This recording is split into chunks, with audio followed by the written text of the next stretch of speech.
Well, I thought I would try this. This is a slideshow, obviously. I've put it together to talk to the um, installation of the magnetic fields into the steam engines. I want to introduce you briefly to Next Generation S. We know Gilbert started this mess. We also know AC passed away in the 60s, early 60s.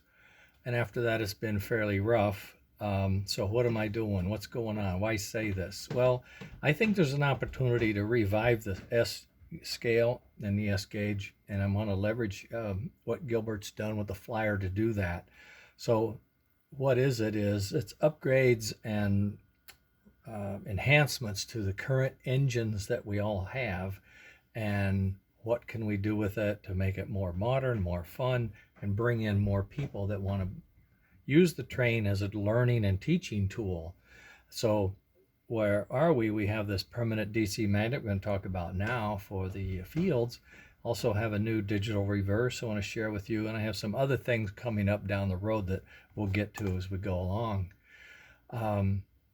Right now we have to talk about the permanent magnet DC motor. He had a DC motor at one time in the late 40s, and it ran, but it was weak. It was weak when we got it. Of course, the magnet was 30, 40 years old.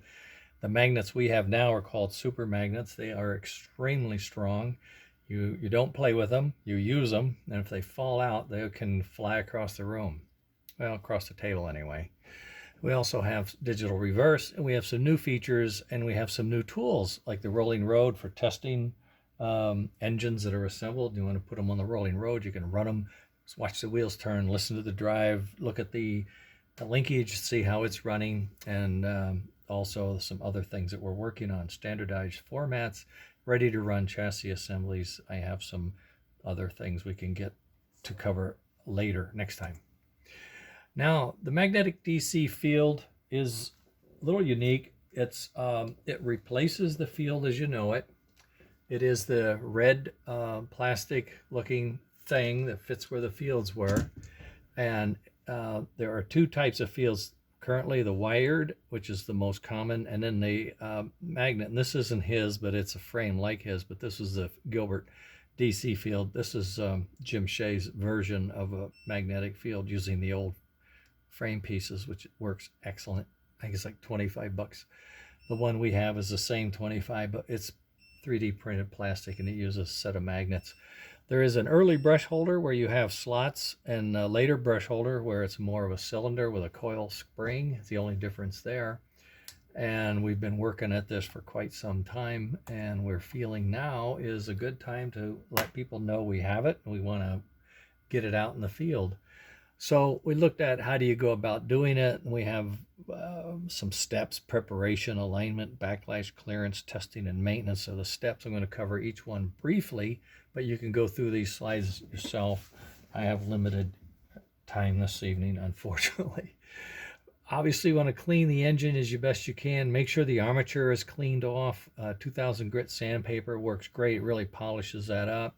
I've got some wooden long I call them Q-tips, but they're just cleaners, cotton tip cleaners, but you can get them in the online in the shops for cleaning tubular stuff. And what you do, you might have to rip a layer off, but you can shove it down in here, because if these holes get cruddy and dirty and oil, the brush won't slide as well. The spring has to work harder, and you will have poor running motor. So you want to make sure if you got the engine apart, clean these tubes out, clean the interior, clean the bushing, and always try, if you got the motor apart, these parts are not expensive, put in some new brushes and springs. Now for the alignment, the key thing is when you take it apart, check the armature to make sure if there were any shims that you collect them and put them in the exact same spot. Once you've cleaned the armature and you're ready to put it back in, there may be some in the front, maybe some in the back. Whatever was in there, put them back where they were. Line things up with your brushes, your springs, your pins, and make sure the new field is installed upside, right side up. There's two holes here. There's a deep notch in the very bottom on the front side for that part of the chassis. So you'll know that you need to have that sitting in there for that clearance. Okay, that's the main thing on far as assembly for alignment. When we get to the backlash now, there's a big backlash. And if I blew it up over here, but that's quite a bit. What we found is sometimes they're looser, or we have different shims, different brush holders. I don't know what happens, but it changes and it becomes a problem.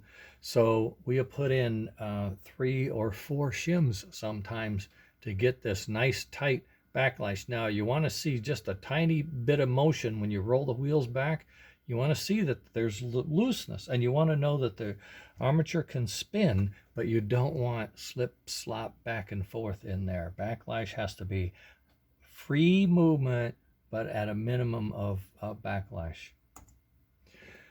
Now for clearances, the main thing is with these new fields is, do you have room in your engine? We've tested as many as we can get our hands on, but we just, you never know. I just like 3 weeks ago had to make a change because the top was too fat to go up sufficiently to get in, and this one it fits fine. I think it was the K5, it may have been too tight, so I had to go back and tighten up a dimension on the molded part, and everything fits. But you never know. You let us know if you buy one of these things, you put it in and it doesn't seem to fit. Call us, let us know. We'll see if there's something that we've missed. May have missed a particular style or type of body, and we'll correct that.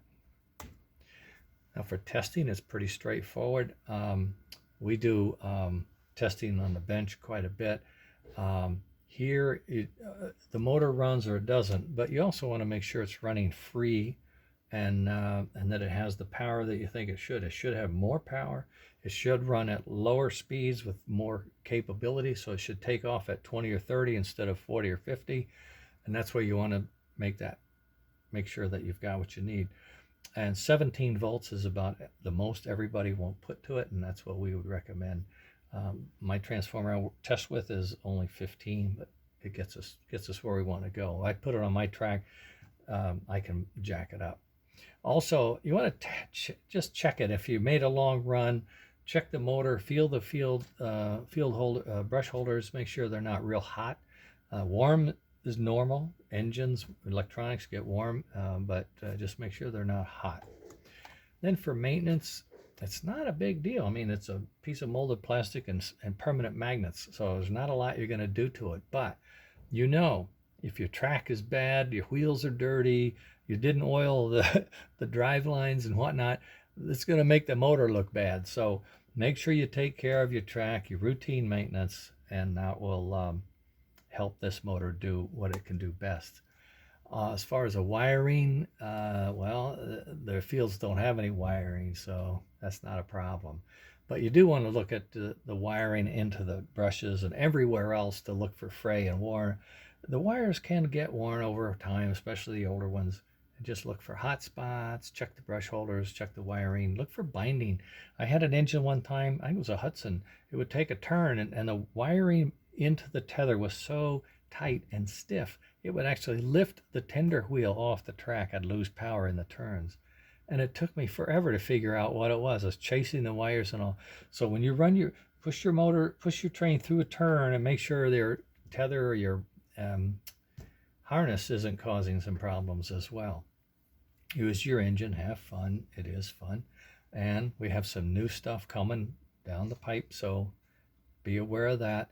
And that's how if you want these DC fields, we have them, and this is how you would put them in. That's what we want to talk about today.